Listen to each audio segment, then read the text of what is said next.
प्रथम धर्मादेश के पालन हेतु वैज्ञानिक प्रविधियों की आवश्यकता। तू प्रभु अपने ईश्वर से अपने संपूर्ण हृदय से एवं अपनी संपूर्ण आत्मा से एवं अपनी संपूर्ण शक्ति से और अपने संपूर्ण मन से प्रेम करेगा और अपने पड़ोसी को अपने जैसा प्रेम करेगा। ये दो धर्मादेश धर्म के संपूर्ण उद्देश्य का सारांश है। यदि आप ईश्वर से सच्चाई से प्रेम करते हैं तो आप वही करेंगे जो सत्य पर आधारित है। आपका प्रेम प्रभु के विरुद्ध आपको गलती नहीं करने देगा। प्रकाश अंदर लाएं और अंधकार समाप्त हो जाएगा, जैसे कि यह कभी था ही नहीं। हृदय में ईश्वर का प्रेम भर दें और अज्ञानता रूपी अंधकार दूर उड़ जाएगा।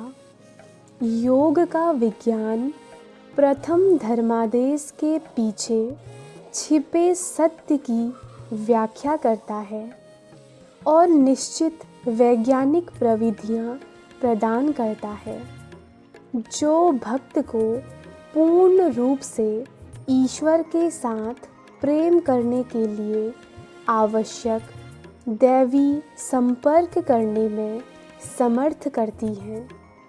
इन धर्मादेशों के प्रत्येक भाग के पीछे एक गहन आध्यात्मिक सत्य है। प्रभु को अपने संपूर्ण हृदय से प्रेम करें। आपको अपने परिवार एवं मित्रों से प्रेम करने की शक्ति ईश्वर ने ही प्रदान की है। तब आप उस शक्ति को उनसे प्रेम करने के लिए उसी प्रकार उपयोग क्यों नहीं करते?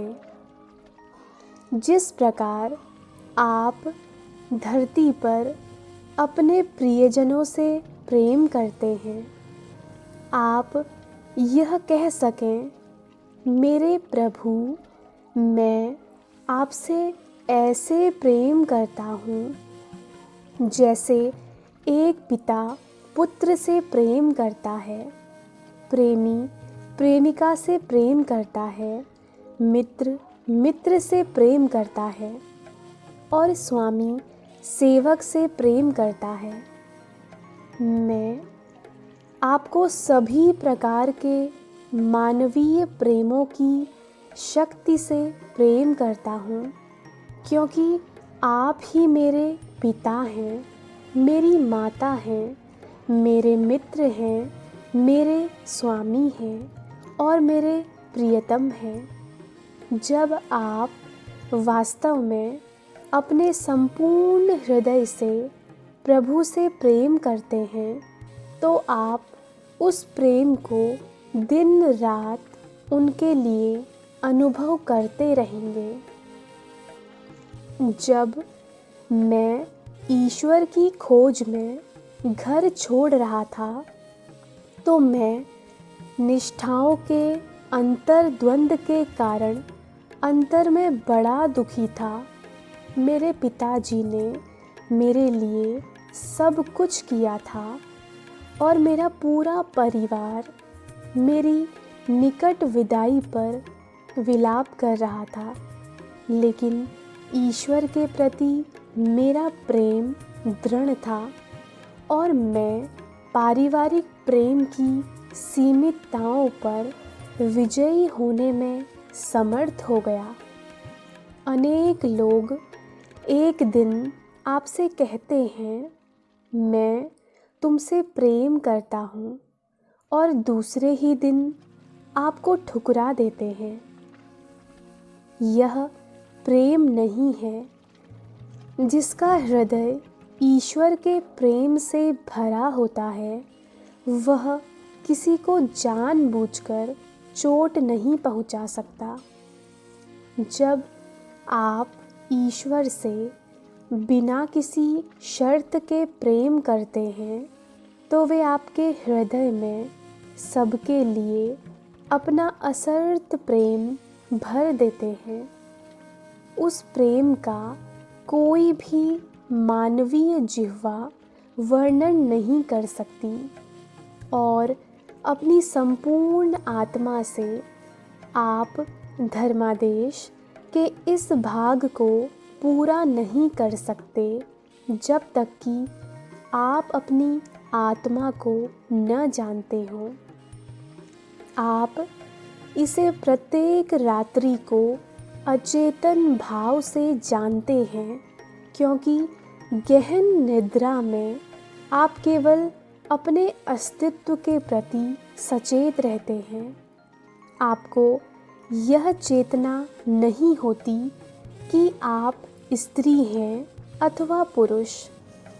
आप आत्मा हैं। आप अपनी आत्मा को, अपने वास्तविक स्वरूप को चेतन रूप से ध्यान के द्वारा जान सकते हैं। और जब आप स्वयं को आत्मा के रूप में जान जाते हैं तो आप अपने भीतर ईश्वर की विद्यमानता को पा लेते हैं। हिलते हुए पानी में चंद्रमा का प्रतिबिंब स्पष्ट रूप से नहीं देखा जा सकता, परंतु जब पानी का धरातल शांत होता है तो चंद्रमा का पूर्ण प्रतिबिंब दिखाई देता है। ऐसे ही मन के साथ है। जब यह मन शांत होता है तो आत्मा के चंद्रमा रूपी चेहरे का प्रतिबिंब आप स्पष्ट रूप से देखते हैं। आत्मा के रूप में हम ईश्वर के प्रतिबिंब हैं। जब ध्यान की प्रविधियों द्वारा हम मन की झील से चंचल विचारों को समाप्त कर देते हैं तो अपनी आत्मा को, जो परमात्मा का एक परिशुद्ध प्रतिबिंब है, को देखते हैं और यह जान जाते हैं कि परमात्मा और आत्मा एक हैं और अपनी संपूर्ण शक्ति से धर्मादेश का यह पक्ष अत्यधिक वैज्ञानिक है। इसका अर्थ है अपनी संपूर्ण शक्ति, अपनी समस्त ऊर्जा और चेतना को उसके स्रोत में वापस ले जाना, जो कि ईश्वर है। योग आपको अपनी प्राण शक्तियों को नियंत्रित करना और उन्हें देह चेतना से ईश चेतना में रूपांतरित करना सिखाता है। और अपने संपूर्ण मन से जब आप ईश्वर से प्रार्थना करते हैं तो आपका पूरा मन और एकाग्रता पूर्ण रूप से उन्हीं पर होनी चाहिए।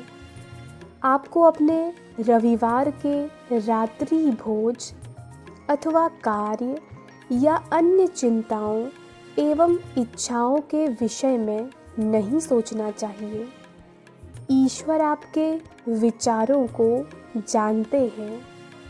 भगवान कृष्ण ने कहा है, जब कभी अस्थिर एवं चंचल मन भटकने लगे, कारण भले ही कोई भी हो, तो योगी को उसे उन विकर्षणों से हटाकर बारंबार आत्मा के नियंत्रण में लाना चाहिए। जब मैं ईश्वर से प्रार्थना करता हूँ तो मेरा मन पूर्ण रूप से उनमें लीन रहता है। यदि आप एकाग्रता की उस शांत गहनता को विकसित कर लें तो आप पाएंगे कि एक समय ऐसा आता है जब आप चाहे अन्य कुछ भी कर रहे हों, दिन और रात, आपका मन अंतर में ईश्वर में लीन रहता है और अपने पड़ोसियों को अपने जैसा साधारण मनुष्य दूसरों से इस प्रकार प्रेम करने में असमर्थ है।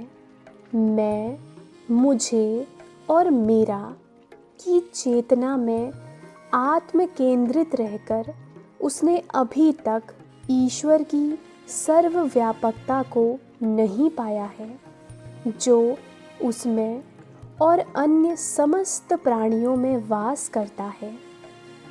मेरे लिए एक व्यक्ति और दूसरे व्यक्ति में कोई अंतर नहीं है। मैं सबको एकमात्र ईश्वर के आत्म प्रतिबिंब के रूप में देखता हूँ। मैं किसी भी व्यक्ति को अपरिचित नहीं समझ सकता, क्योंकि मैं जानता हूँ कि हम सब एक ही ब्रह्म के अंश हैं। जब आप धर्म के सच्चे अर्थ को अनुभव करते हैं, जिसका अर्थ है ईश्वर को जानना, तो आप जान जाएंगे कि वे आपकी आत्मा हैं और वे सभी प्राणियों में समान रूप से और निष्पक्ष रूप से विद्यमान हैं। तब आप दूसरों को अपनी आत्मा के रूप में प्रेम करने में समर्थ होंगे।